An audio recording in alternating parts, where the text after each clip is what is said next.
Do you want to know how to make yourself worth 10 times more than you are right now? Then you're going to want to hang out and check out this episode of Beautiful Minds. Let's do it.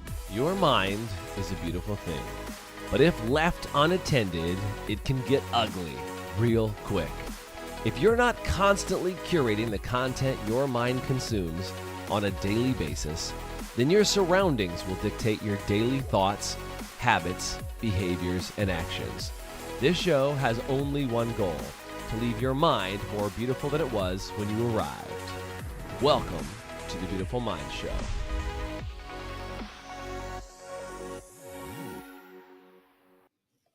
What's going on, guys? It's Jason Everett, your host today for the Beautiful Mind Show. And with me today is the gorgeous, the amazing, the fun, the entertaining Holly Fox. What's up, Holly?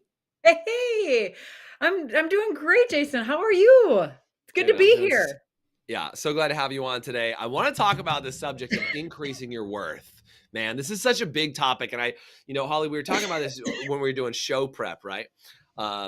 We were talking about how do you increase your worth. And yeah, I just was hearing you cough. I may cough, still getting over some of me anyway, on my end. I'm still getting over the Rona over here. So, if you hear me coughing, you know what's going on. But what I would say is, I was having a session the other day with one of my coaches, and this topic came up on this word, worthiness.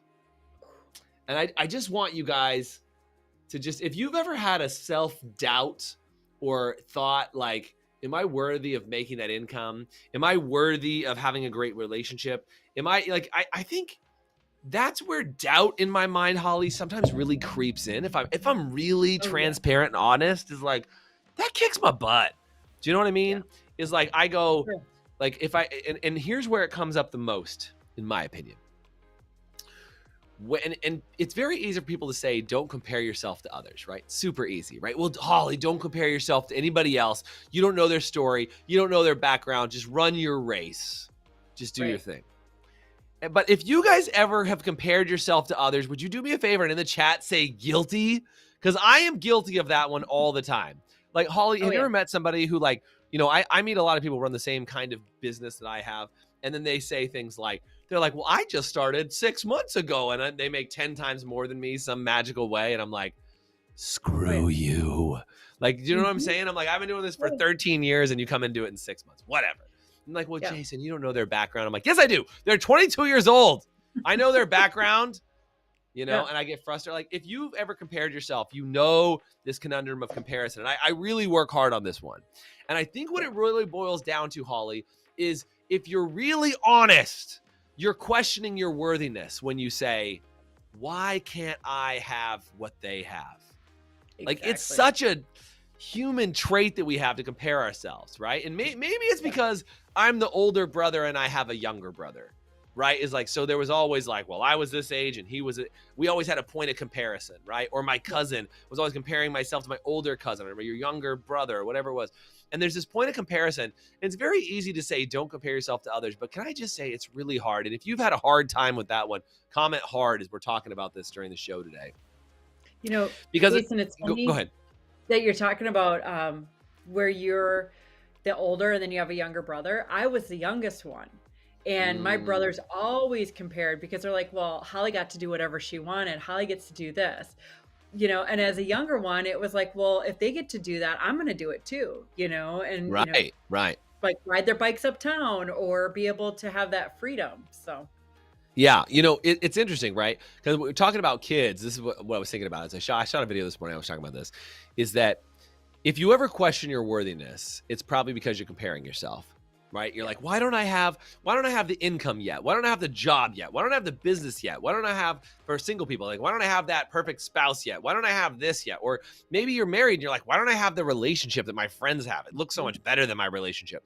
And you're like, is there something wrong with me? Is there something I'm not doing? Is there something, like, am I supposed to like eat celery every day in order to have that body that I want to have? Like, what am I doing wrong? Like, we all doubt, right?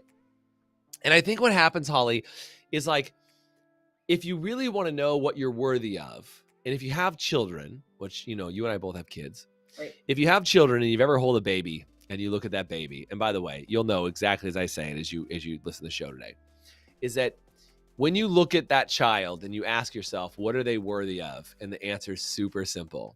They're worthy of everything. Like, it's like, Everything. I remember holding both my boys when they were brand new, and I'm like, they are worthy of everything. Like, it makes me it's borderline going to wreck my soul right now as I think about it, right? Yeah. Is this idea that it literally, they're worthy of everything. So why the hell, Holly, in our lives as we get older, the older we get, we become worthy of less? Why? Why is that in your mind? Why do you think that is? Any I think a thoughts? lot of times it's that, to your point, the comparison, and it's also at some point, it's like we were talking about this earlier. We talk about people being spoiled, or like kids being, or, oh, let them learn the hard way, or don't give them too much. And I do think that there's a lot of that as we're, Like, that gets in their trying to psyche, be, right? yeah, as we're trying to be parents, my parents said it to me, oh, don't give your kids everything, and then my oldest daughter was in a divorce situation. So then it was the parents that were going back and forth. And I do think that happens a lot with people, Yeah. is that comparison Yeah. or spoiling type thing. Well, that's some really good framework. I mean, I come from a divorced family. My mom and dad got divorced when I was about 8 years old. It's ironic, right? Like, my son is 8 years old right now, and that's about the time that my parents got divorced when I was younger. And I remember there was a lot of things about them getting divorced that did create a lot of comparison. And the comparison is like, oh, this kid is more like my brother was more like my dad. I was more like my mom. But what was really interesting about things regarding the divorce is my parents' definition of something that I think caused a lot of chaos, which was fairness. And Yeah. I don't know about you, man. I was just on Holly. We were doing a call earlier, and we were talking about this with some of our leaders in our wealth building program that we do, and we were talking about, well, hey, if I split my wealth, this is how the question came up. Okay, if I split my wealth, do I give it equally to my 2 children, or like, what if one of them has 3 kids, one of them has no kids? So do I split it at the grandkid level, or at this? Like, there was this whole discussion about it. And I was like, oh my God, I could do a whole, like, show on just this subject. But it's this discussion of fairness. Is what does it mean to be fair? And my parents, this was always interesting. And my parents, I don't know if they ever consciously thought about it, but I've processed it and dealt with it and like realized what the chaos was. Is that both my parents had a very different definition of the word fairness. Is my mom's definition of the word fairness, because she was the oldest, meaning she was the oldest in her family. My mom's definition of fair was like, when you reach a certain age, you can have a certain thing. And then my dad's definition of fairness, because he was the youngest, like you, Holly, I'm the oldest, you're the youngest, right? So my dad's definition of fair was like, if one kid gets it, so should all the other kids, because that's fair, because you shouldn't have to watch one kid have it and another kid not. And the question is, who the hell's right? Who's right?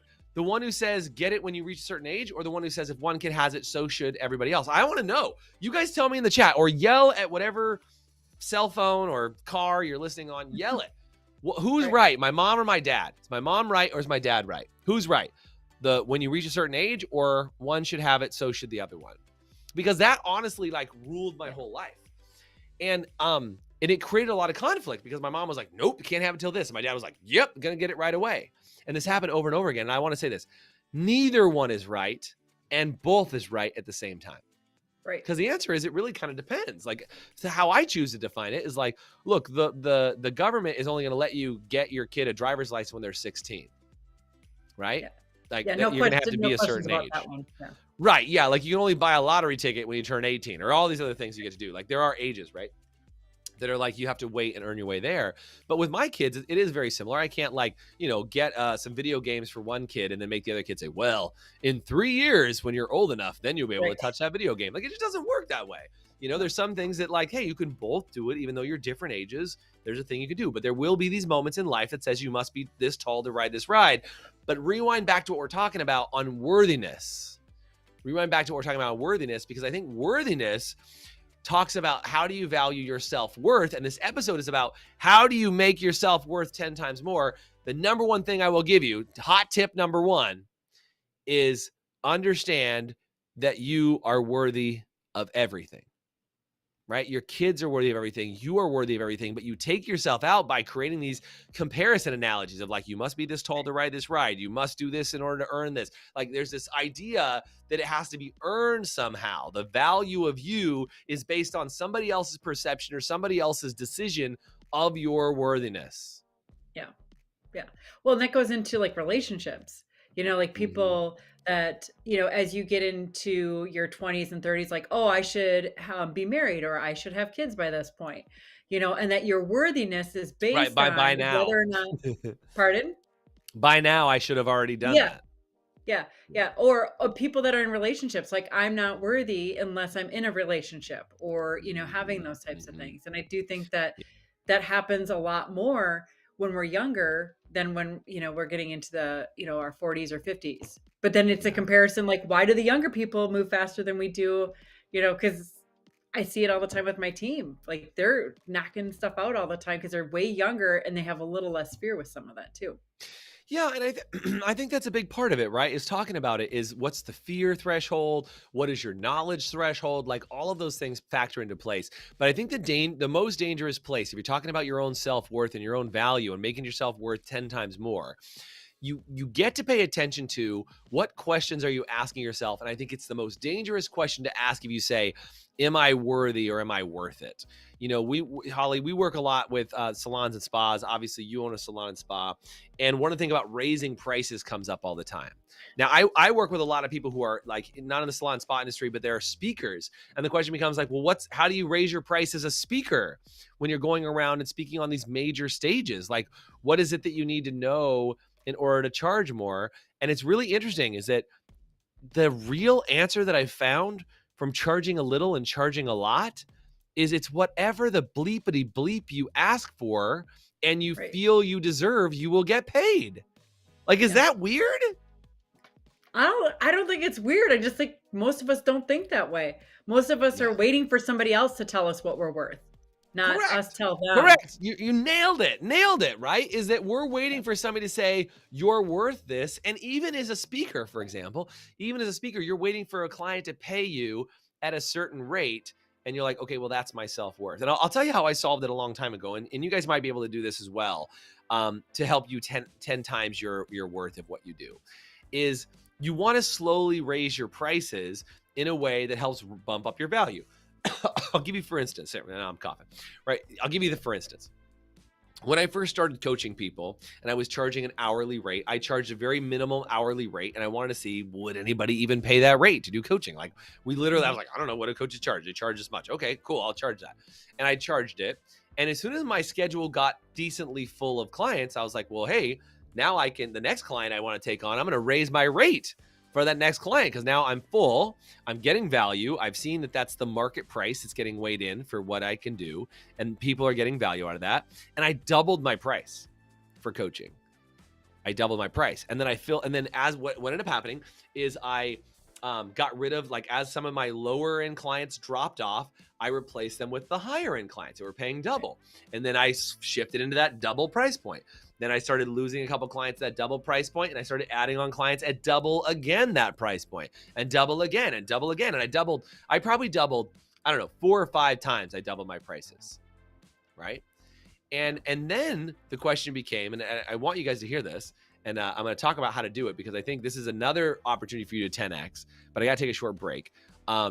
There's another opportunity for you, even if you say like, oh, Jason, how the hell am I going to double my pricing? When we come back, we'll talk about how do you double, but also how do you get to the point where you get an infinite return and your time becomes 100 times worth what you think your time is. We'll talk about that all when we come right back. Be right back after the short break.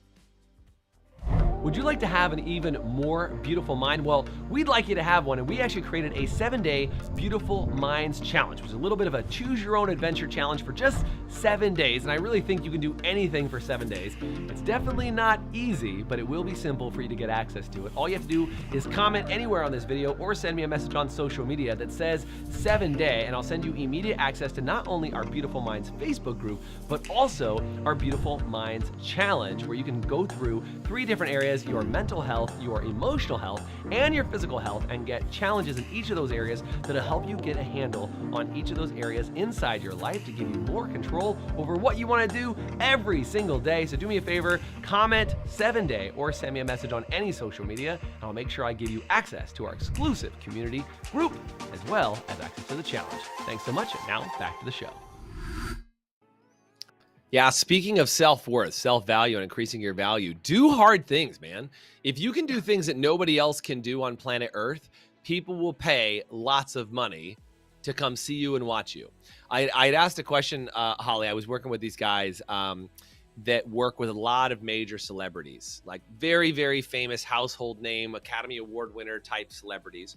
And I asked them, what's your biggest takeaway working with so many celebrities? And they said, the difference between fame and talent. And I was like, what do you mean? And they said, well, the most famous people are famous because of their talent, not famous because of their fame. And it really like struck me as this interesting thing is like, if you want your value and worth to go up, be more rare with what your talent is. Nice. It was really interesting, right? It really interesting. And that was, I thought was really, really powerful, right? Is that this entire idea is that if like, again, if you have a magical voice, people want to hear you at a concert, or if you are really powerful as far as, you have a talent like playing a guitar or any instrument or doing a thing or like speaking on stages, the question becomes, how good are you at that thing? Because the better you become at it, the more prestige or the more reach or the more fame or the more impact you will have. So the question becomes, if you're not earning the money you deserve, are you doubling down, tripling down, and becoming better at what you do every single day? Because I think this happens in lots of industries. It is about asking for more. There's a time to ask for more, and there's a time to double down on just being better. Yeah. Right. And I think there's some people that double down and forget to ask, and there's sometimes people who don't double down. They're just asking, and that's the wrong way to do it too. Right. Well, when we were talking earlier about the things that you're doing in life, and as a coach, I think we all have those opportunities to do different things to help us get better at what we want to do. When you are new in your career, it's going to be a little different than when you're, a salon owner, or when you are a coach, or when you're a business owner, like all these different things, you start to have new talents that's what people are going to pay you for. As a business owner, my talents are very different than when I was, behind the chair with people, so it's a little different. So to your point, really curating what you need, or what you deserve to have, and have those talents reflect that. Yeah. And if that's helpful for you, do me a favor and say talent, because I do think you got to pay attention to your talent. You got to pay attention to the time and where you spend your talent, and you got to pay attention to your time. I was thinking about this, Holly. This has been a hot subject in my brain recently. Is that I get hung up on this idea that like, why is it that a musician can come and play one song for 3 minutes and get paid $1 million? Like, what is that? Why, or $100,000? I mean, let's just use whatever number, or get paid $10,000 for 3 minutes. Why is it?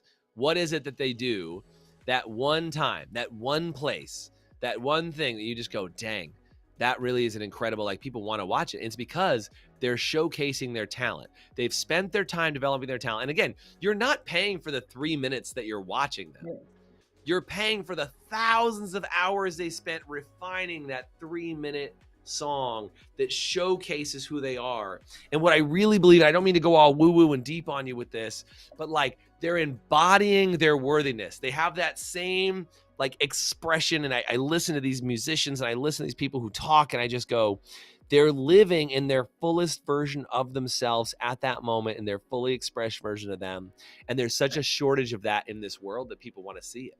So the question really becomes for you as an individual, if you want to make more money, are you just doing a job, or are you embodying your fullest worthiness of the gift, the talent, the skill, the effort that you've put into it? Are you really giving it your 1000% effort in every minute of that, whatever they're seeing, whether it's shooting a podcast like we're doing right now, whether it's having a conversation, speaking on a stage, training an employee,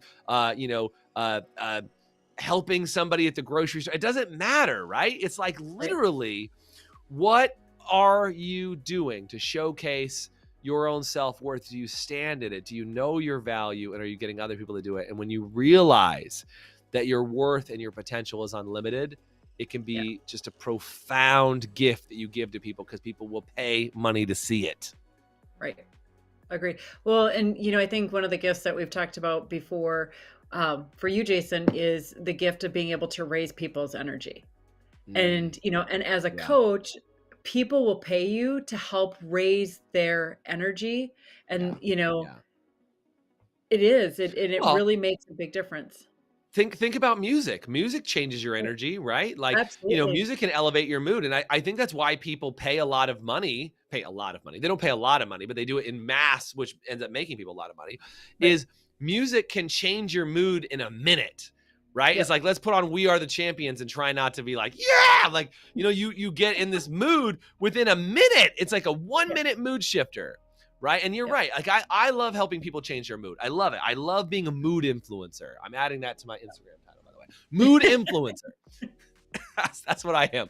I'm a mood Yep. influencer. But the idea is like, if I can help you shift and alter your mood in just a few minutes, then hopefully that's worth more money than it's like, well, you can go and watch a Mhm. movie and spend a couple hours, and people do spend money to go watch movies. They can watch a song, they can listen to a song and change their mood. They can do other things and change their mood. And again, if we want to go skydiving today, Holly, that would probably change our mood too, and we'd pay money to go do that. Absolutely. So remember, money is exchanged when moods exchange, when talents have been exchanged, when either get showcased and there's talents that you can observe something. That's why people love, and it's interesting. I was thinking about this because Olympians don't always make lots of money, but damn, do we love watching the Olympics. Do you know Oh, what I mean? We yeah. love watching the Super Bowl. We love watching the Olympics. We love watching World Cup. We love watching people showcase their talents, gifts, and abilities.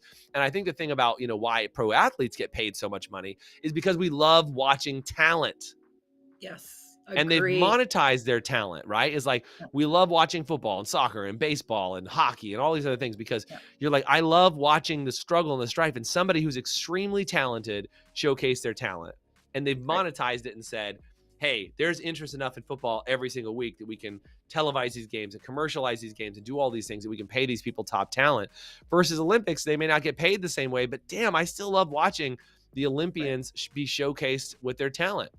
And the Yeah. people who do the best in the Olympics do end up getting endorsements and, commercialize their talents to be able to do those things. So if you want to make 10 times more, you want to make 100 times more, the question is elevate your talent, hold your level of worthiness, be aware of what you are capable of doing, and you will start to increase your level of value, how people perceive you, and what you're and hold your own level of value higher than anybody else. Yeah. Can I say this, Holly? I love delusional people sometimes because I'm one of them. I want to be Yeah. delusional to the point where my value is well above and beyond what it even is right now because I want to have that delusional belief that like I'm worthy of so much more, but there's just a little bit of gap between me and where I want to be.